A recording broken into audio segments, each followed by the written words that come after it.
Welcome to the RNL Revolution Nothing Less show. This is our 82nd episode on December 9th, 2021. My name is Andy Zee. I'm the host of the show, coming to you from Revolution Books in Harlem, New York City.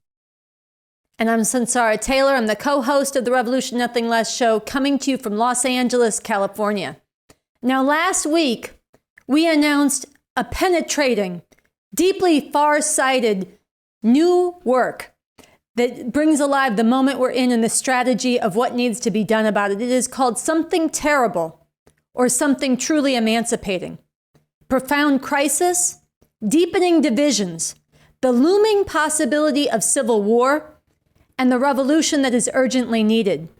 A Necessary Foundation, a Basic Roadmap for this Revolution, by Bob Avakian, revolutionary leader, author of The New Communism. This piece is going to be published on Monday, December 13th at revcom.us, and everybody should go on Monday, read it, listen to it. It's a profoundly important work. Sunsara, this past weekend, the revolution clubs in cities around the country held meetings where people listened to the first third of this talk.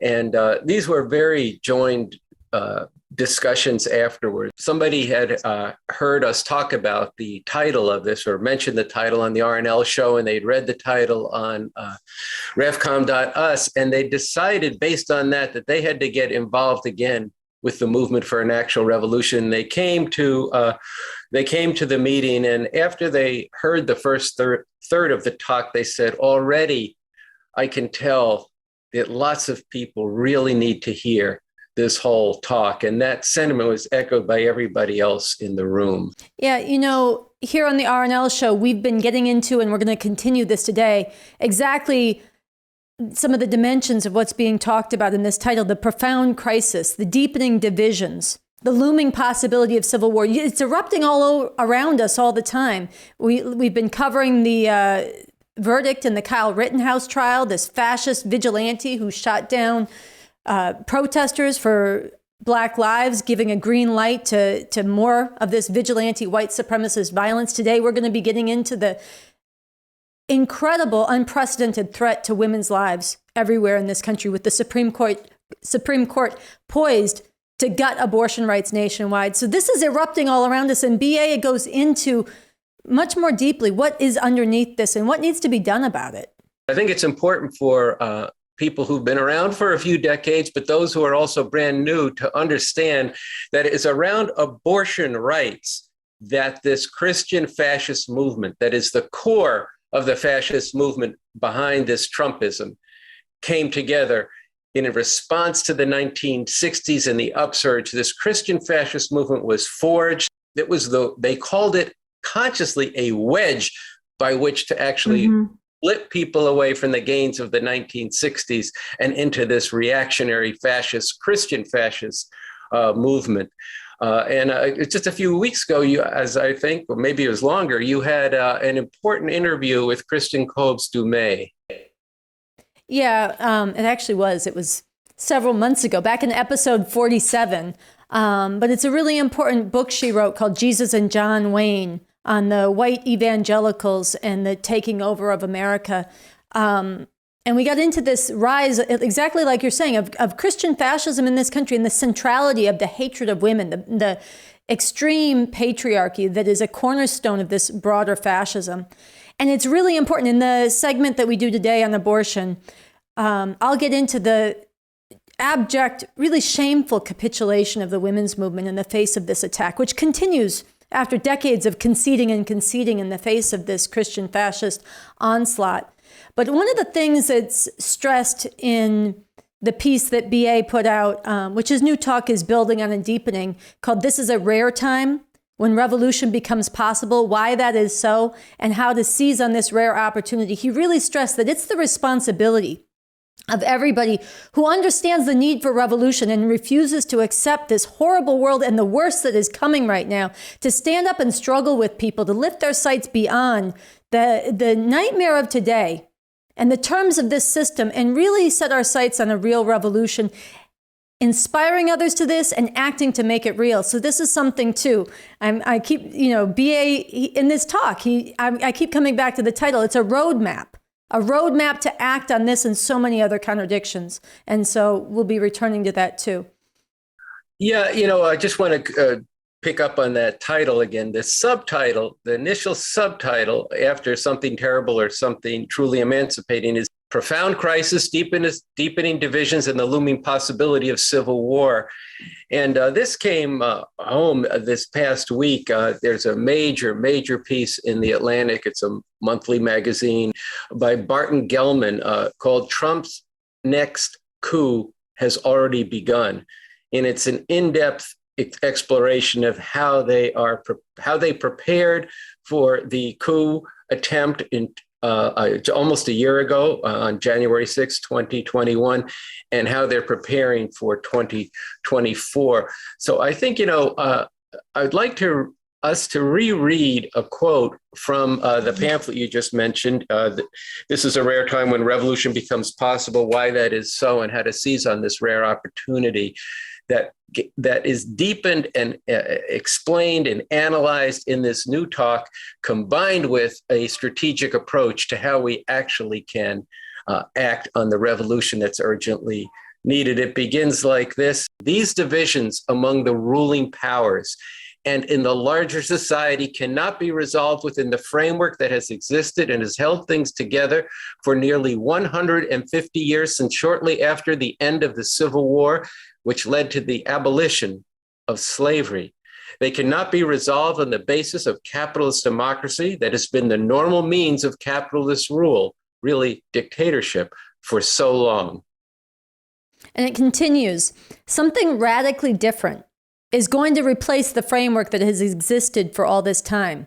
As the Declaration and Call sharply points out, the crisis and deep divisions in society now can only be resolved through radical means of one kind or another, either radically reactionary, murderously oppressive and destructive means, or radically emancipating, revolutionary means. And at the meeting that we had here, one of the members of the Rev Club wanted to really understand why it is that this situation can only be resolved through radical means, reactionary or revolutionary.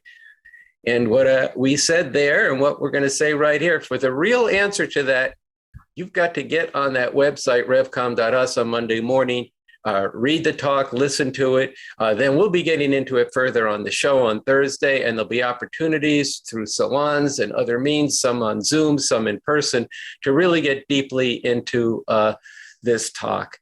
But what is important to recognize is that how this extremely terrible outcome that is possible and which is on track now to succeed contains its opposite. There is also the potential, because of what people are going to face, to bring out something really positive and to wrench a revolution out of this. Yeah, I think it's true. It's for those with the eyes to see it, for those who are not deluding themselves, which unfortunately right now is a huge section of the population, but that too can change, and I'll speak about that in just a second. It's very easy to see the negative developing, and it really stands out that BA is pointing to not the rosy side of the picture. It's a possibility that could be wrenched through struggle, but he has stressed that the more that these crises develop and intrude on people's daily lives, the way that they've lived, it's ripping society apart in many different dimensions. This is going to compel people to question things they've accepted, including whether the way things have been is the only way it can be. And so the ability to see through this, to see the way through struggle that we could wrench a positive future out of the nightmare that's developing, and providing really an incredible scientific roadmap and modeling the kind of struggle that we need to wage. This is what we're going to find in this piece. And so it definitely, again, Monday morning. Yeah, I do want to just repeat something we've also said many times on this show that comes from the Declaration and Call to get organized now for a real revolution, which is that organizing people into this revolution means reaching out to all sorts of people not just where there's protests and rebellions, but everywhere throughout society. And what do we need to do? We need to spread the word about this revolution. And people need to get together themselves and get together with the RevComs to grapple with three questions: why an actual revolution is necessary, what that revolution involves, and what are its goals. And so that's something that should happen as soon as this comes out and you've read it. Get together with people and get in touch with the Rev Club. For right now, I'm preparing for this. Go to that declaration and call on revcom.us. Go to the piece by Bob Avakian, Rare Time, and prepare yourself. This is really one of the highest stakes time in the history of humanity. So I think with that, we should kind of get on with the rest of the show. Yeah, so today's episode, we're going to do a few things. We're going to start with the abortion emergency. I'm going to do a commentary on that, which will include a polemic on some of the capitulationism that's going on, but also what is needed. We're going to bring you a really powerful segment of BA's talk, Revolution, Nothing Less, where he gets into the need and some of the ways to challenge the thinking of people. It'll be a powerful segment. We'll introduce it when we get there. And then we're going to bring a more extended segment that is an edit of a program that Andy in that very bookstore that he's filming in right now, Revolution Books up in Harlem, hosted with the artist Dred Scott on a slave rebellion reenactment and some of the discussion that took place, drawing lessons from that experience. So it's going to be a rich show. There'll be a couple other things we weave in along the way. And with that, I think we should get started. All right. On December 1st, the fascist judges who now dominate the Supreme Court showed their fangs. They made clear that they may well be willing to shred the constitutional right to abortion that was established nearly 50 years ago in Roe versus Wade. This would be a leap in the enslavement of women. That is what it is to be forced to have children against your will. At the same time, this would be a leap in the rapidly advancing attempt to remake all of society in a fascist way, characterized by open hatred of women, open white supremacy, raw America First chauvinism and violence, all enforced by a state that has abandoned even the pretense of the rights of the people, backed up by fascist mobs. A decision in this case is not expected until June of 2022, and the time between now and then needs to be filled with massive struggle, refusing to let this attack go down. To get just a sense of the stakes, just listen to some of what these fascist judges had to say. Here's Brett Kavanaugh. You say that the existing framework accommodates, that's your word, both the interest of the pregnant woman and the interest of the fetus. And the problem, I think the other side would say, and the reason this issue's hard, is that you can't accommodate both interests. You have to pick. That's the fundamental problem. And one interest has to prevail over the other at any given point in time. And that's why this is so challenging, I think. No, there are not two interests to weigh.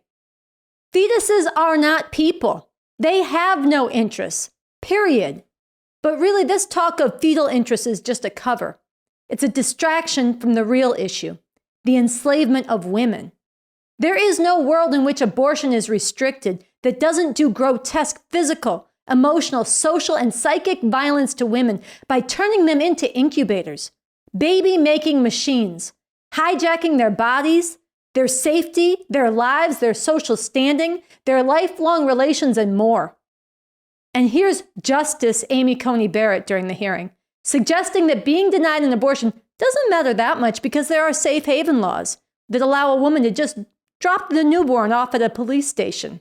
Both Roe and Casey emphasized the burdens of parenting.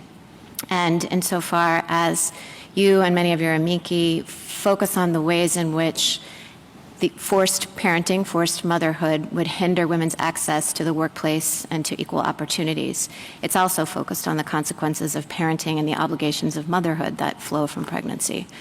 Why don't the safe haven laws take care of that problem? Seriously?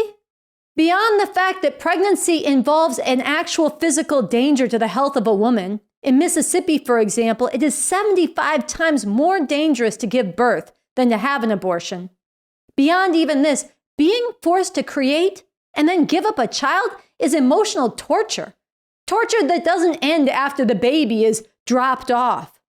And add to this the weight of thousands of years of patriarchal social judgment and stigma that is heaped on women who are deemed bad mothers. And let's be clear, just as the widespread lynchings of Black people did not only affect their direct victims, but had a terrorizing effect on the entire Black population, this kind of barbaric cruelty would not only affect the individual women forced to have children and then give them away. This scenario, which is just one of many horrific scenarios that would become common without safe legal abortion, would hang like a weight and a terror over the lives of all women and all girls. This assault on women's lives needs to be massively resisted. The fury of women needs to be called forth powerfully, and advances must be wrenched in lifting people's sights to and organizing them for the revolution that is needed to bury in history forever this system that would enslave women in this way. This is what Bob Avakian and the RevComs he is leading are fighting for, and you need to join us in this. At this very dangerous hour, the so-called women's movement is capitulating to this assault. They are accepting that abortion protections will be lost nationally and then trying to protect them in a few states. They are continuing what has been a decades-long pattern of fighting defensively on ever-shrinking ground as this assault grows worse and worse.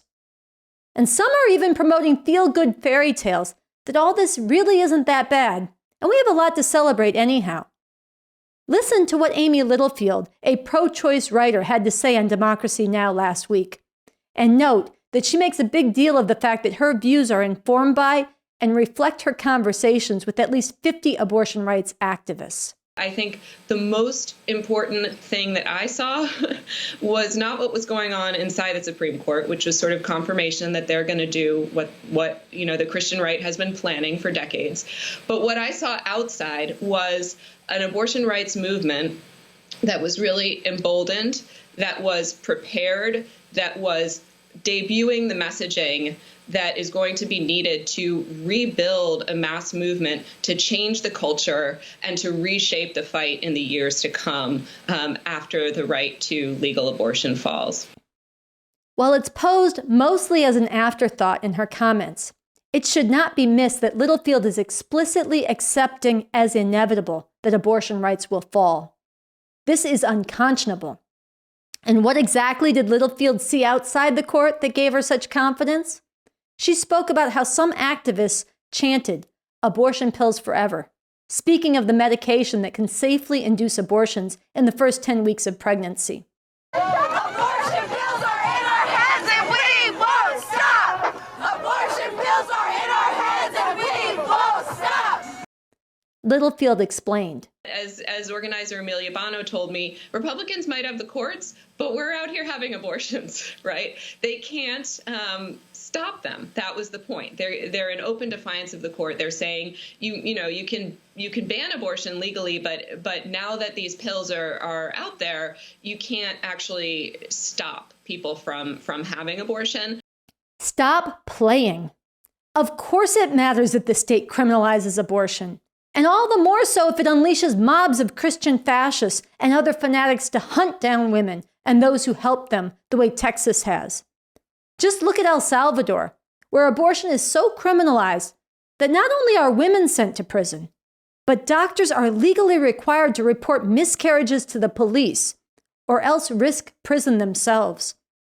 Or look at Indiana, where in 2015, Purvi Patel was sentenced to prison for allegedly inducing her own abortion.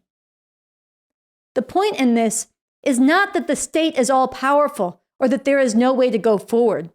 Precisely the opposite. But we have to confront this honestly, and we have to struggle. The fury of women and those who refuse to see women slammed backwards needs to be called forward and unleashed. It needs to shake all of society, like we saw in Poland and Argentina and Mexico. And all of this needs to be linked to and increasingly impacted by growing numbers of clear-eyed revolutionaries who, rooting themselves in the new communism and the leadership being provided by Bob Avakian, are determined to bring this whole illegitimate system down and bring a better world into being. Seriously, people, we do not need to live in a world where even after centuries of oppression and generations of struggle, women's most fundamental right to control their own bodies and destinies is being snatched away, let alone everything else this horrible system and way of life inflicts on people here and worldwide. We need a society, and yes, we need a state, a new kind of state, that not only guarantees this and other fundamental rights, but gives backing to the people who are standing up against and fighting to overcome all the ways the people have been trained and poisoned by the current system to get in on this oppression and act it out against each other. A society that is challenging and overcoming, not reinforcing and rewarding the ways that men still treat women as sex objects and baby makers, and the way that too many women do this too, for that matter. A society that is doing this in every sphere, digging up the soil of white supremacy, breaking down the divisions between different sections of people, lifting the heavy fog of ignorance and religion that keeps people from understanding what's really going on in the world and keeps them constantly getting played. We need a revolutionary society that is contributing to and spurring forward the worldwide process to achieve this everywhere on this planet. This is possible. The vision, the principles, and the concrete blueprint for this society is right here in the Constitution for the New Socialist Republic in North America, written by Bob Avakian, who is the foremost revolutionary thinker and leader in the world today. In this society and the revolution that BA is fighting for, the struggle for the complete liberation of women is both a goal and a driving force in the larger project of human emancipation. But to make this real, we need to overthrow the system that rules over us now. We need a real revolution. And this is what you need to lift your sights to and be part of fighting for it. Dig into the work BA has done on all of this, as well as our ongoing analysis and direction on this fight and many others that you can find at revcom.us. And right now, as the current system of capitalism and imperialism is being ripped apart and the future is increasingly coming up for grabs, as the fascists are advancing, we need to make this our time. You need to be part of this. You need to join with us in taking up the task of leading millions of people of all genders to stand up against this vicious assault on abortion rights, while getting organized for and winning others to the revolution that is not just needed, but possible. Forced motherhood is female enslavement. Abortion on demand and without apology. Break the chains. Unleash the fury of women as a mighty force for revolution. Next, we want to bring you a segment of a film, a talk that Bob Avakian gave in 2012. BA Speaks, Revolution, Nothing Less. This film is 6 hours and 18 minutes. It's just an incredible tour de force of the whole thing of the new communism. In this talk, he has a segment that I'm not going to give away what he says, but he really speaks to why so many people today are unable to imagine a different world. This is something he sharpens up in the new talk that is coming out on Monday. And we thought it'd be very appropriate to play it today, because I know one of the questions that came up in the Revolution Club meetings we had listening to the first part of this as well, so many people aren't even thinking about what's really going on in the world. Bob Avakian speaks to that in this segment. And I think you're going to get a deeper sense of how Bob Avakian is somebody who has a very visceral understanding of the masses of people and how that is combined with a very high theoretical level. And then how, particularly in this segment, how he's able to break that down in a way that everyone from a graduate student on the one hand to somebody who's never been out of middle school can understand. So we want you to watch this segment now, and I think you're going to really get a lot out of it. And it's going to prepare you for the talk that's coming out on Monday.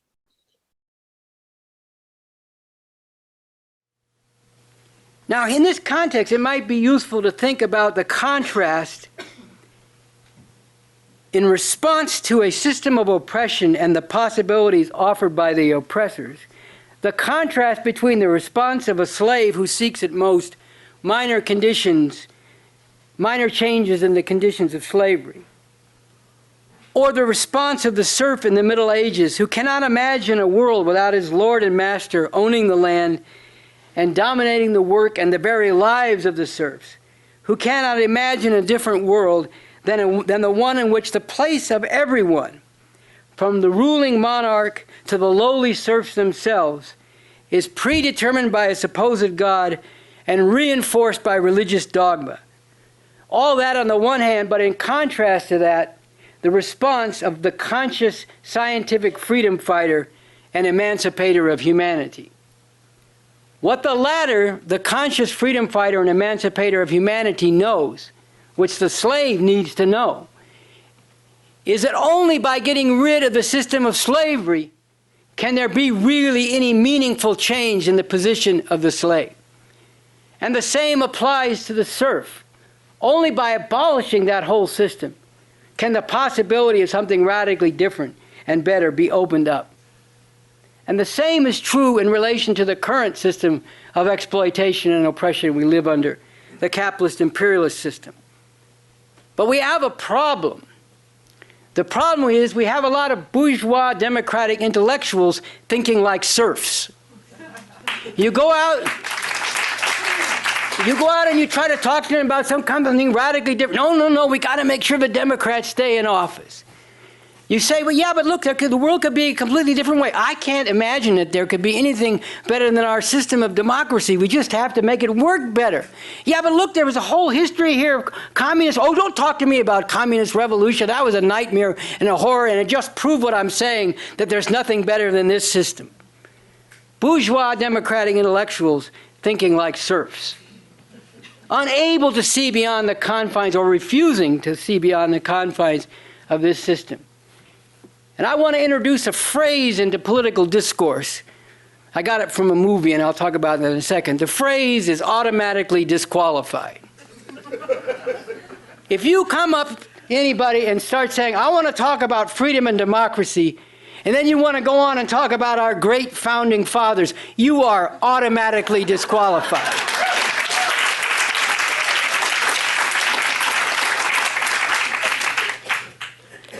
I mean, somebody needs to tell these people, you do know that you're talking about slave owners, right?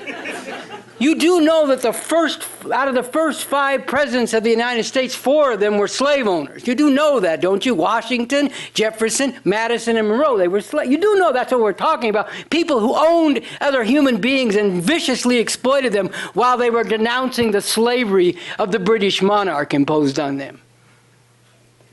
Automatically disqualified. Now, I got this from the movie High Fidelity, which is a movie about main characters played by John Cusack. And he's a guy who owns what used to be called a record store. Now it's got to be called a music store, although I see there's some revival of vinyl. But anyway, he owned a record store. And during the course of the goings-on in the record store, some of the employees there, one of whom was played by Jack Black, would get into discussions about what music was great music and so on and so forth. And at one point, one of the other characters mentions a song, I believe it was by the Temptations. And the Jack Black character says, automatically disqualified because of its association with The Big Chill. Now, I don't know how many of you remember the movie The Big Chill.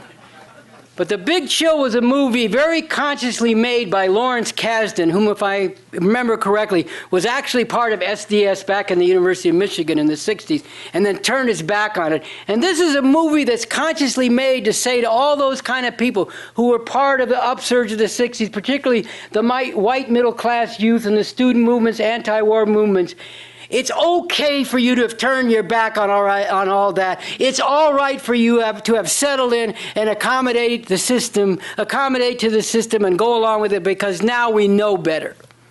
That was the whole point of the movie. And it's captured in many scenes, but one in particular stuck with me. And that's when there's a woman, I believe it's played by Mary Kay Place, who became a public defender to help people out. And think about how insidious and vicious this is. They're going back and forth. She's talking about how disoriented she is, disillusioned she is. And all these people she has to defend as a public defender. And they said, well, other people said, what do you expect? And she said, well, I expected they'd all be Bobby and Huey. I'd never thought they'd all be so guilty. Now think of the viciousness of this and what message it's delivering. And it makes me furious. Look, there have been people from among the oppressed nationalities, black people and others, I've known some, who've given up and sold out and stabbed people in the back. But there was a phenomenon when we went out in the 60s. We would go out into the neighborhoods of the oppressed, spreading the word of radical change and so on. And a lot of people were very positive toward it, but some people, if they got to know us a bit and felt like talking to us down on the ground, would say, look, you white people, you come out here and you say this and talk all this stuff, but when this is all done, when this movement ebbs, you're going to go back into your lives and get comfortable with this system and leave us here fucked once again. And it makes me angry that so many people have allowed that to be what they've done. I think of the song by The Clash, London Calling. I don't know what they were getting at, but I want to take one of the lines, London Calling, and they say, come out of your cupboards, you boys and girls. And I feel like saying to all these people who once knew better and should know better now from out of the 60s, get the fuck out of that place. You know that you were right when you recognized the criminal nature of this system. You know you were right when you knew there was a radical alternative that was better. Get out of that whole shit of accommodating to this system. Come out of your cupboards and join with the movement. Get back into the thing where you're doing something real that means something and is fighting for the oppressed.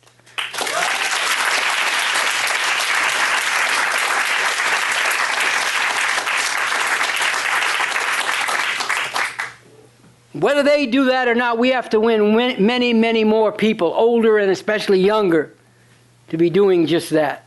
From all different parts of society, but especially among those who most urgently and desperately need this revolution. So don't come talking to me about the founding fathers and Jefferson and Madison. Well, yes, people say, but you got to understand. See, that's the way everybody saw things in those times. People didn't know any better in those times. Everybody thought that slavery was just a natural part of things, and eventually it would die out. Bullshit. Don't try to tell me that nobody in the time of Jefferson and Madison knew better. There were many people who knew better, not least of which the slaves themselves. And here's a fact. I referred to Adam Goodhart. Unfortunately, he just put this in a footnote in this book, 1861. But he did have it in there. He recounts that this man named Edward Coles, who for a time was private secretary to James Madison and later became the governor of Illinois, freed his own slaves and then tried to convince Madison and Jefferson to do the same. But they refused. So don't tell me people didn't know that there was another possibility and it couldn't have been done differently. Jefferson, the big hero of American bourgeois democracy, not only was a slave owner, he was actively using his presidency and his prestige to fight for the extension of the slave system. That's a big part of what the Louisiana Purchase in the early 1800s was all about, which at the time expanded double the size of the United States and provided an avenue for the expansion of the slave system. And don't talk to me about Andrew Jackson, the great populist hero being upheld these days, who was a slave owner and who then forced the Cherokees, who had gotten into a bad place, some of whom, and actually gotten set up on plantations and owned slaves themselves. But then when it was decided that they needed more room for Europeans to come in and do that, under Jackson's direction, these Cherokees were sent on the Trail of Tears, marching across huge expanses of territory in harsh conditions, with many dying, including children, all along the way. Don't talk to me about the founding fathers and the great populist slave-owning leaders of this country. If you do, you are automatically disqualified.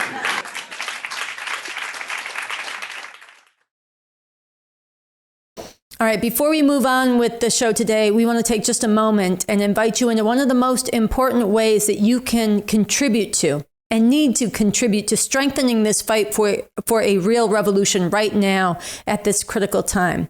And that is by donating very generously, and joining in raising money and bringing others in to support this movement for a real revolution. Here on this channel of our YouTube, we're going to be hosting a live stream, a fundraising live stream on December 12th at 3 p.m. Pacific, 6 p.m. Eastern. We want to show you this short video to give you a sense of what you're contributing to and why you need to be part of this. This is from Michelle, a leader in the Los Angeles Revolution Club, speaking at a mass meeting. You'll see it's in the dark in the evening, but let's listen to her. The National Revolution Tour are volunteers from different parts of the country that have uprooted their lives and are dedicating 24/7 to actually working to bring forward people now and actually make this revolution. People, you know, who you're seeing up here today, who you've talked with, who you've seen at different marches, who you've seen at your college campuses, who you've seen, getting out these materials and wearing this Revolution Nothing Less t-shirt, who are working tirelessly, not just physically, but their brain, going to work on the problems of making this revolution. That's where your money's going to. And again, there is nothing. Do your research, look everywhere and actually tell us what other program exists out there that is actually going to be able to deal with the analysis that BA is actually putting forward on society being ripped apart, the splits at the top, all of the shit that we're seeing, every day, right? You turn on the news, you see Kyle fucking Rittenhouse being basically given a green light, and people like him, the same people that stormed the Capitol on January 6th, all flying Trump 2020 flag. These are all people that are being given a green light. These are all people that raise millions of dollars to get that little murder fascist shit out of jail, okay? Our side needs to be able to raise just as much money and more for the most liberating cause that exists, this revolution, to put an end to this system that gave rise to these white supremacist fascist motherfuckers that right now have the upper hand. We need to actually change that, and by raising funds, by getting this revolutionary leadership, by getting the RevComs, in front, to be able to go to college campuses all across, not just LA, but, all over, for people like Noche, for people like myself, to not be stuck in some shitty ass job when we need to be out there right now, leading people and bringing people forward. Our forces are very small, but there is the potential to grow them very quickly. But that is on all of us. There is a way that we can actually change all of this now. That's gonna require funds. So again, tune in December 12th, that's Sunday at 3 p.m. Pacific, 6 p.m. Eastern, here on the YouTube channel, youtube.com/therevcoms. And Andy, you are in New York. You are part of a live event in person up at Revolution Books this weekend. That's right. Yeah. We have a double header here in New York this coming weekend on Saturday, December 11th from 2 p.m. to 10 p.m. Revolution Books is having its holiday party, the title of which is In Dangerous Times, Raising Our Sights to a Radically New World. It's part of a $20,000 fund drive. We passed the halfway mark at the benefit we had with Dred Scott earlier this week. I'll be talking about that soon. This is going to be going all day. There's a children's hour at 3 o'clock. Then there are various authors are going to be here, including Kia Corcoran, the playwright and award-winning author. And we're probably going to do a small tribute to the recently deceased friend of Revolution Books and tremendous music critic, Greg Tate, sort of a chronicler and theoretician of hip hop. Very interesting guy. It's a tremendous loss. And so that's going to be on Saturday. And then in the evening, there's a party here with Jamel MC Tingbadong as the MC and DJ of that party. So if you're in New York City, come and donate to Revolution Books, buy your holiday gifts, and then tune in the next day to the webinar. Well, I know anybody who is in the New York area should get there in person. That sounds like it's going to be a great program. I wish I could be there. For this next segment, we're going to go to the program that was also at Revolution Books last week that you hosted, Andy. Why don't you tell us a little bit, set us up? What are we going to watch here on the show right now? Yeah, this was a benefit, as I said, for Revolution Books by the revolutionary artist, Dred Scott. He's a visual artist, a conceptual artist. He says he makes revolutionary art to propel history forward. He did a brief encapsulation of some of his career, including his most famous work as a student, What is the Proper Way to Display the American Flag, which was one of the few artworks censored by Congress and denounced by the President of the United States a long time ago, but people can look it up.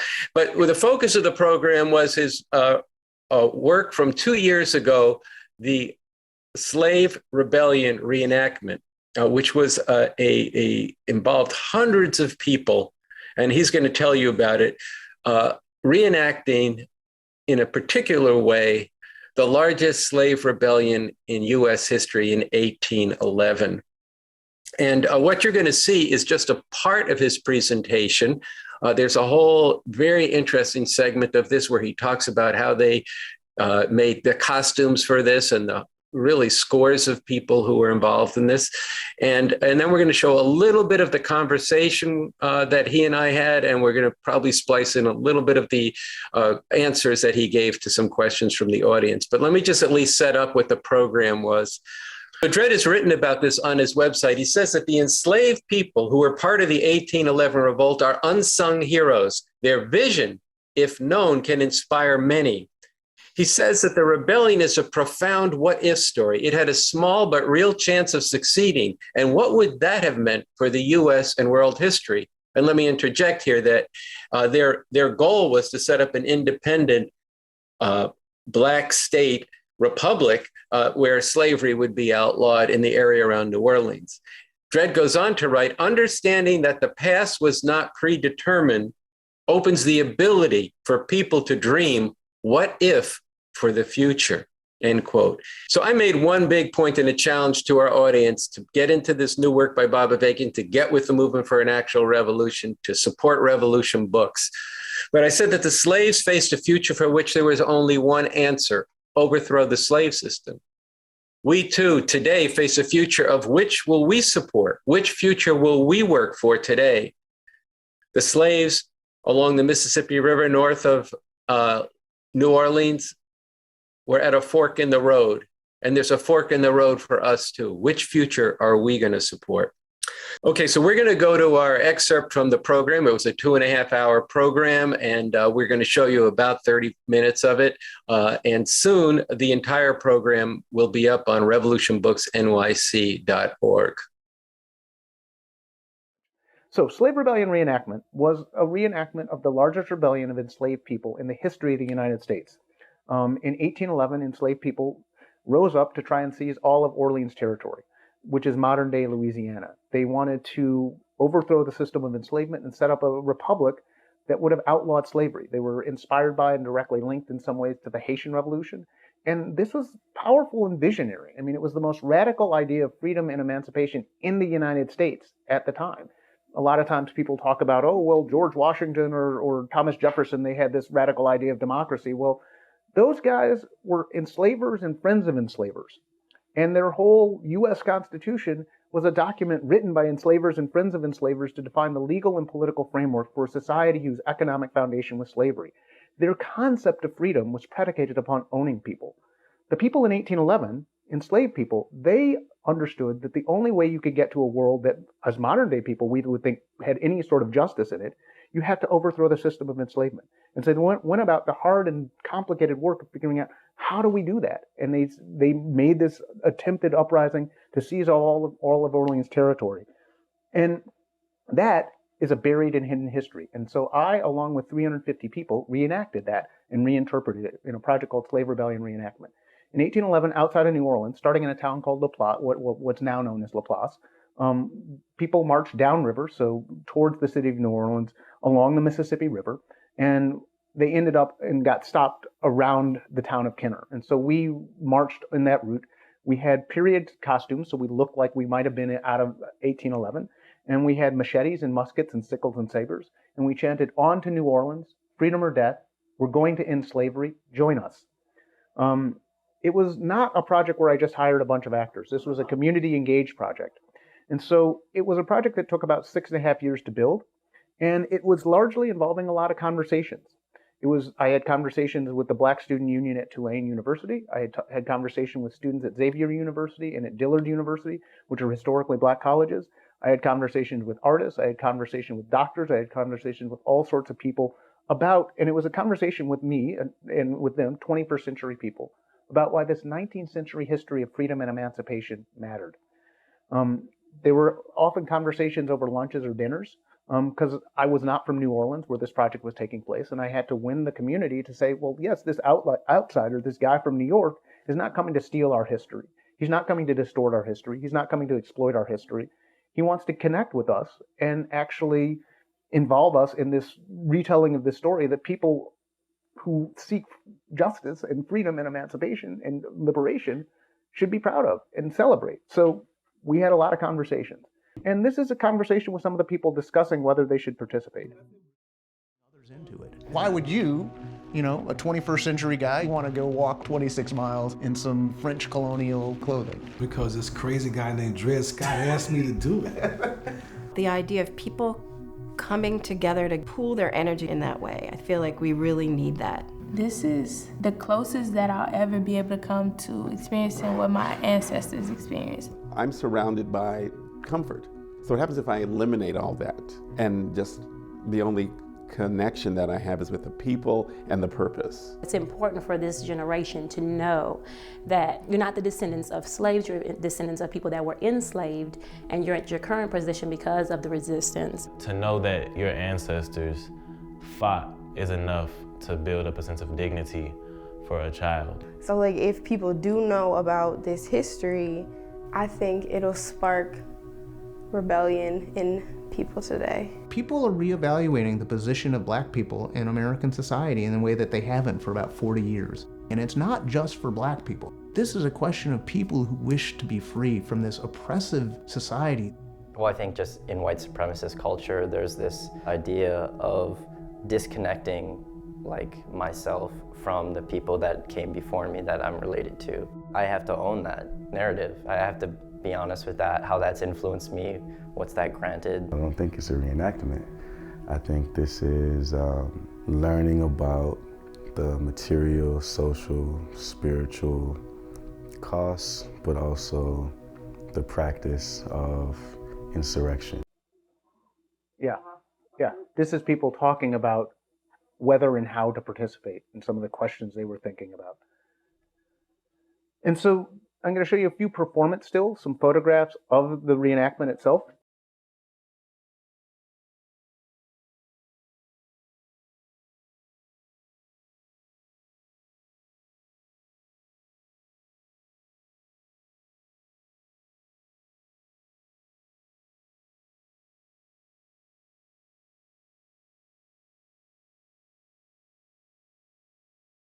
This is a really important photograph for understanding this project. When people think of reenactment, often they think of Civil War reenactment in the United States. And a lot of times when you think of that, you'll see guys hanging out in a field somewhere where there's nothing modern in it.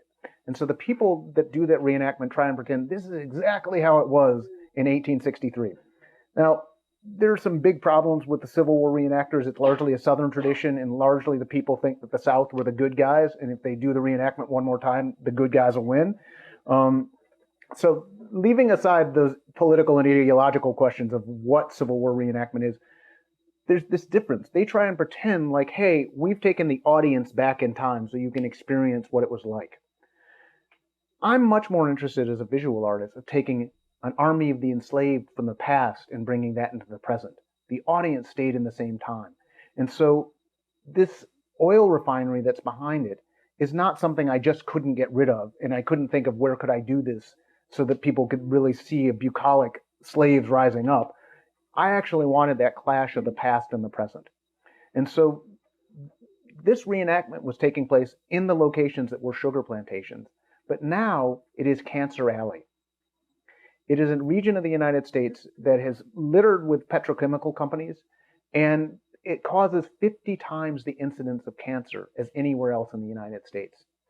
We marched the 24 miles through this region, but most of us stayed overnight, actually right near this oil refinery. It burns. It causes headaches, and I was only there for a day. Living there is terrible and it's toxic, and these oil refineries were put down on top of what was sugar plantations and sometimes literally on the graves of enslaved people. So this image, actually this past and the present, this liberating army coming through these oil refineries, even though they're dressed in these antiquated clothing, is actually what the artwork is really about. And here they are victoriously storming through the city of New Orleans. We interrupted the historic timeline to get to the city itself. And this is a little bit what it sounded like. On to New Orleans! Freedom or death! We're gonna end slavery! Join us! Join us!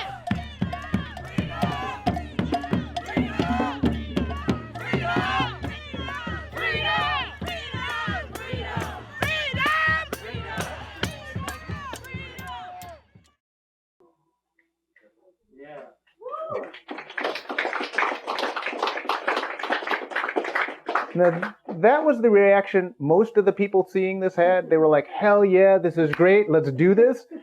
Not everybody had that reaction. This was a project about Black joy, about liberation, and about freedom. It was not a project about slavery. There was no slaves in this project. They were self-liberated, self-emancipated people fighting for the future of people then. And the people that were embodying that were bringing that spirit into the present. One person said, that was one of the reenactors, when I was tasked to kill one of the slave owners on the levee as an indigenous woman, Choctaw and Creole, it was especially hard because I had to really dig deep down and force myself to feel the inherited trauma from both sides of my family to fully appreciate the gravity of the situation.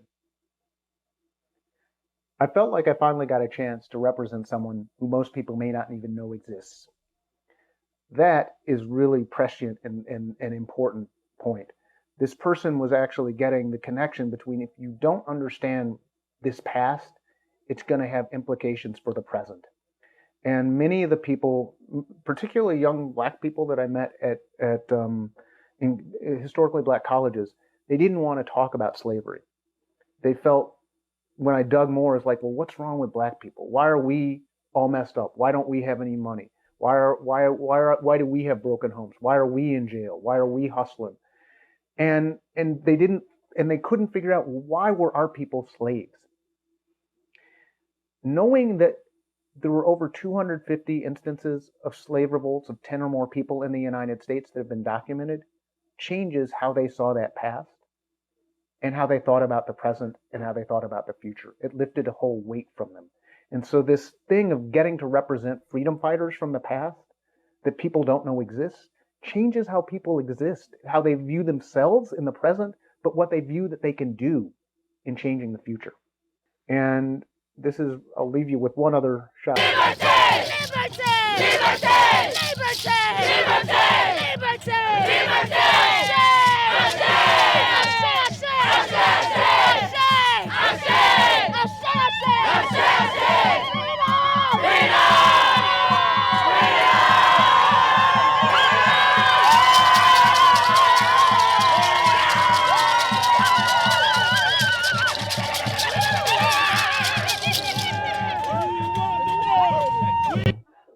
So these people were fierce. These women were fierce.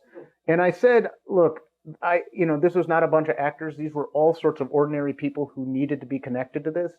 In 1811, a man named Charles Delans had relative freedom of movement and went from plantation to plantation and organized people. And the people that he connected with became his lieutenants, and they in turn organized other people on their plantation. They found out who should know about this and who shouldn't know about this. And they planned for over a year to make this rebellion. Mirroring that structure, I talked with a relative handful of people in New Orleans that people said, this is who you should talk with. And then those who agreed to walk warm or cold, rain or shine, in funny, outdated French colonial clothing with antiquated weapons, they got drafted into the army of the enslaved. And those people in turn recruited other people. So the people that participated were found by other people in a somewhat organic way. And it was a lot of women who said, I got to be part of this. And they were fierce, and they really made the project their own in a most beautiful, spirited way. And this place right here, I mean, this was actually relatively spontaneous and unscripted. There was a lot of the project that wasn't scripted, but this was the most amazing space I've ever been in my life, actually. I think it'd be worth talking about you went to these black colleges, the historically black colleges. You went to the art community in New Orleans.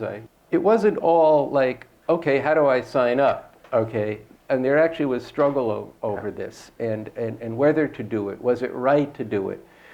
How do we look at, is this just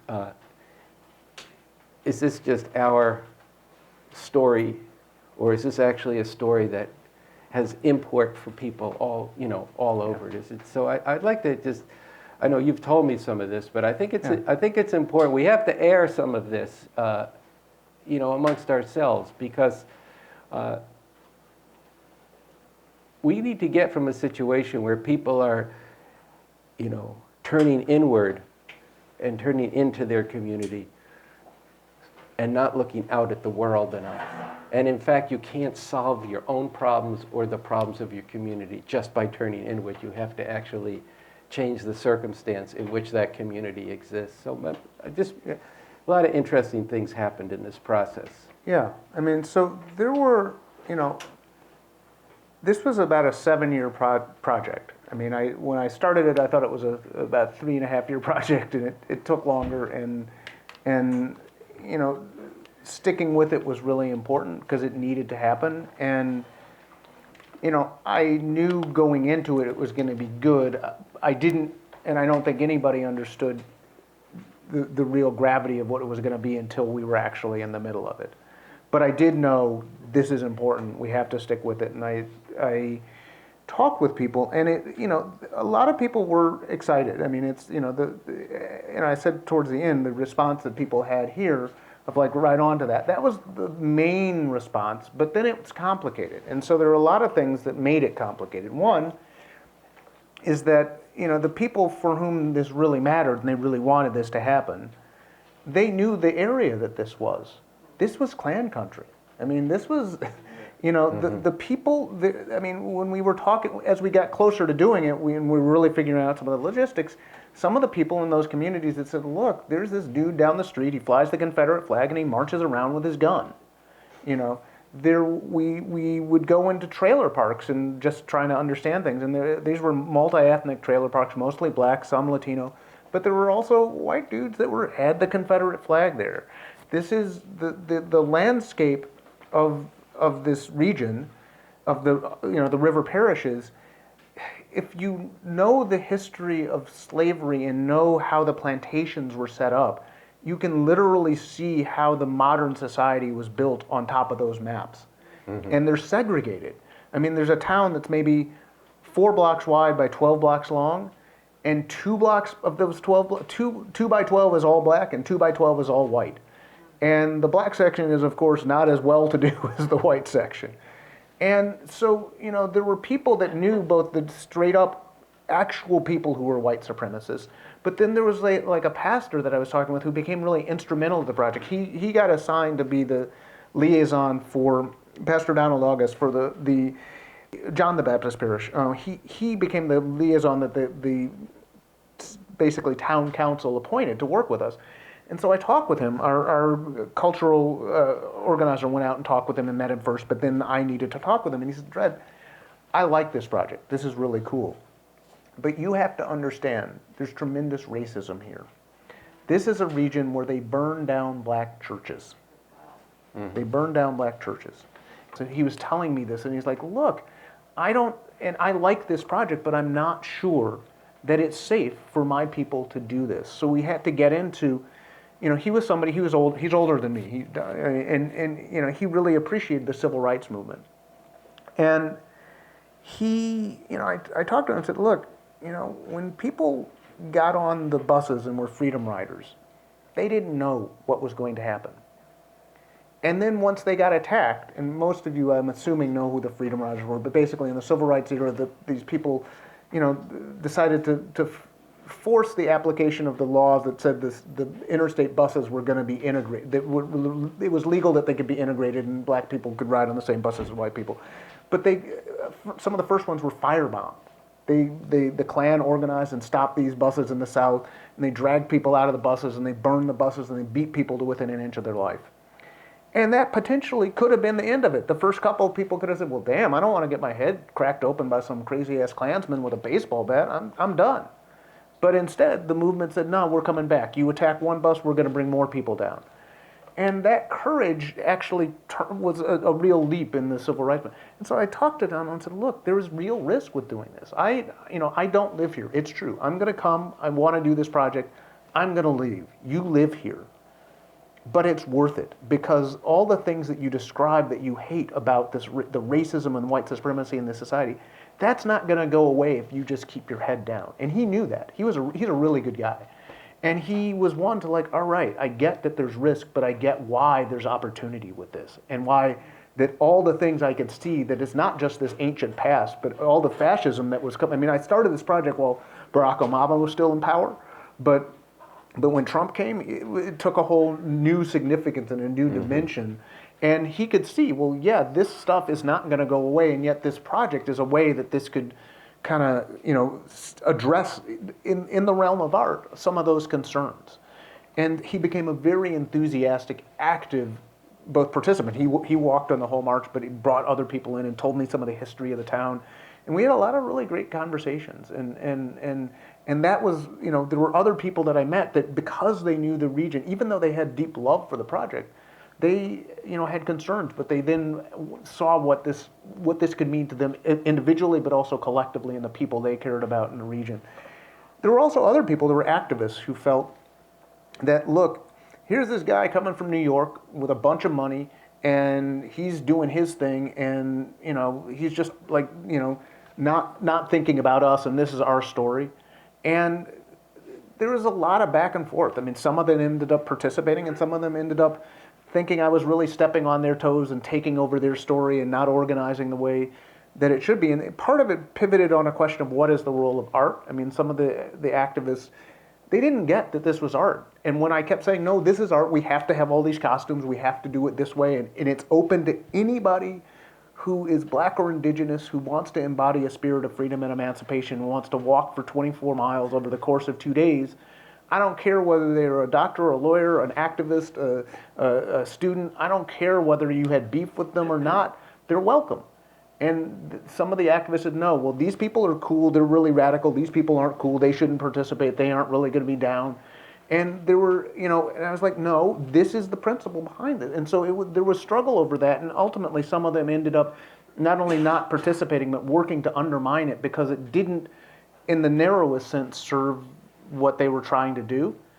But that was a sort of secondary thing. It was challenging to work through, and other people who, lived in and amongst them had to work through some of that. But the thing is, at a certain point, there was a lot of, people had a lot of love for this, and they had a lot of heart to make it happen. And they weren't going to let some other people tell them, no, you shouldn't do this. I mean, there were some people who were dissuaded, but at a certain point, it had like a critical mass. And then it was going to happen, and people were still, are we going to be able to do this? Are white supremacists going to come out and stop us? Are they going to stand by the side of the road with guns? Are they going to get in front of us? And this was after, Heather Heyer had been murdered by white supremacists at a rally, and people were like, are we going to do this? And we had a whole plan to take into account the situation and try and ensure people's safety, but it was still like, what's this going to be? And then, but it was the 350 people who participated, plus all the organizers and stuff. I mean, there were people who, brought the food into us. There were other people who did various forms of security. There were people who did press. There were people who, contributed money. There were people who, helped make the costume. There are hundreds and hundreds of people participated in this beyond the 350 that were, actually part of the reenactment. And that had a lot of initiative in society. And that enabled the people that were hating on it to kind of get isolated, and people just sort of ignore them and said, no, we're doing our thing. We wish you would participate, but if you don't, that's okay. And we'll have a conversation. I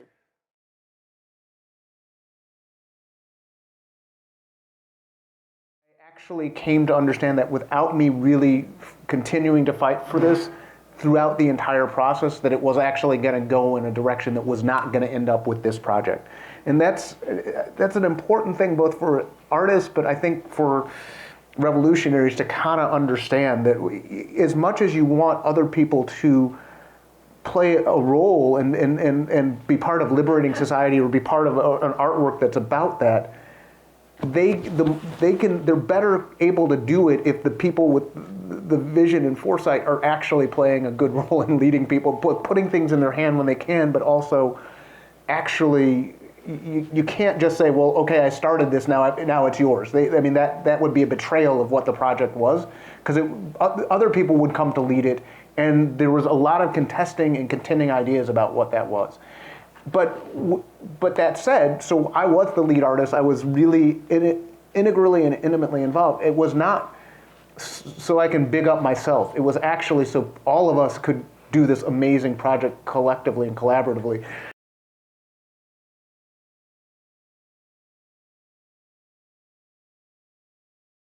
But I wanted to ask you about the women who participated, because I've seen a lot of the footage of this, and you described well for the Revolution Books audience those women were like a spirit in that thing. What did this speak to? It wasn't like one group that was already together. These were people who came together, and there was this palpable sense of not just of liberation, but of fierceness. Yeah. Of fierceness. And I just felt it watching it, and I wished I had been there in Congo Square to watch it in person, that there was just something deeper that had been unleashed. And so I just thought it might be worth just talking about that for a few minutes, because it was an extraordinary moment. So, again, this was built it was word of mouth, one person going to another person, finding the people who needed to participate, and a majority of those people turned out to be women. There were women that participated in 1811 and had leading roles in it, and so we knew that women had to participate. And I wouldn't have done it if it was like a bunch of dudes, if it was just all dudes, but what the actual gendered composition was, we didn't have a set thing. It was like, as long as we were somewhere in the spectrum of 70-30 or one way or the other, it was all right. But just given the way things are in society now, there are a lot of pissed off women now, which is good. We need that spirit to be part of that fierceness, and also gender non-conforming people. There were a lot of the women and GNC people were queer people that were really at the heart of this, and this spoke to them, and it was an interesting thing because it's like in some of the rehearsals, which the rehearsals were both to learn how to exude a militancy, but also to do it in a way that we also did training for people how to de-escalate situations. So if white supremacists or others came to disrupt, that we could exude militancy but not be threatening and escalating to that person. And so we had this really great guy who works with a lot of performance artists, Joseph Left Hand. He's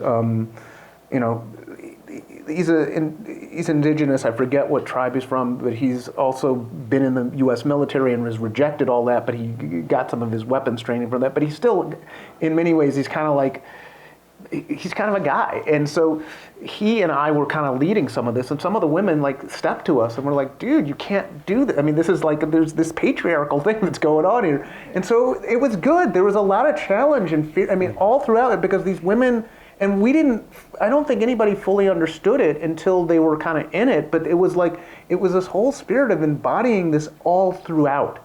And the women were not going to be demeaned to or dictated to or talked down to. And even just like, it was like, all right, they wanted, and I don't want to get all into the question of sort of collective violence, revolutionary violence. What is violence? I mean, a lot of the people who participated had violence used against them, often by family members, husbands, lovers, brothers, whatever.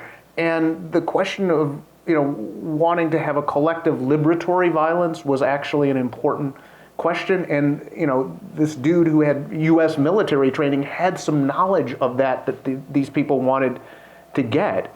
And so it was a complicated thing, working through how that fierceness, throughout the entire thing was actually guided by some of the principles of liberation, and it wasn't reinforcing some of the things that we've grown up in and were taught. And so but the women, they found the people who needed to be part of it, and then it was a very good, challenging, spirited thing throughout.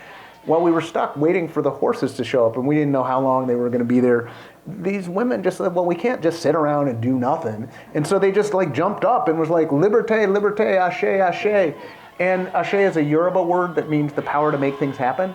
But it was this really spirited thing, which, it was better than anything I thought of or could have scripted it. And it was, they really had made the project their own. And that was the project. This was a community engaged project. This was not like a Dred Scott production. I mean, I was the lead artist, but it really was something that had to be in the hands of other people, acting on their own connection to it to make the project successful. And after having been together for 2 days, walking 24 miles, sometimes in really cold weather that we didn't quite have the right clothing for, getting rained on a little bit, and just being together and walking and talking about why this mattered, all these people kind of gelled, but really were able to, and this fierceness of these women who were both honoring their ancestors, but also were trying to have that spirit of determination to get free from oppression, to be living through them in the present, and not take all the nonsense and the oppression that they have to put up with on the regular in this society. That was kicked out, and that fierceness was what you were seeing there. Yeah, I want to open it up. Part of why I asked that question, I talked about revolution before, and we really mean it, but I think one thing that people should see on the positive end of why revolution is possible is the spirit that was in the streets during the beautiful rising after the horrific police murder of George Floyd just a year and a half ago in the spring of 2020. And also you've seen it in the protests of women in countries around the world against sexual assault and around abortion. You look at the protests in Latin America and in South America and in Poland. So, and as a work of art, it was just 100 women, but the spirit there, and what was conveyed in that one woman's sentiment, is that when people rise up, it really is another day, and it's been too long suppressed, and that's what we need to actually tap into and speak to and give expression to, even before it's possible to fully make a revolution as part of preparing for revolution. But let's take questions. All right, Andy, that was quite a program. I'm really glad you guys were able to do that up there at Revolution Books. I want to remind people, if you're in the New York City area, to come out this weekend for the fundraiser. We'll put the info on the screen. And December 12th, tune in wherever you are to the live stream fundraiser for the Revolution Tour that we'll be hosting here. And Monday, December 13th, go to revcom.us. A major new work from BA is going to come out. Everybody needs to get their hands on it, dig into it. We'll be getting into it more as we go forward here. Something terrible or something truly emancipating. Profound crisis, deepening divisions, the looming possibility of civil war, and the revolution that is urgently needed. A necessary foundation, a basic roadmap for revolution. So with that, I want to say goodnight. Until next week. Andy? Okay, yeah, we'll see you next week, Thursday night, 5 p.m. Pacific time, 8 p.m. here in New York. We'll be doing it again bi-coastally, and we'll see you then.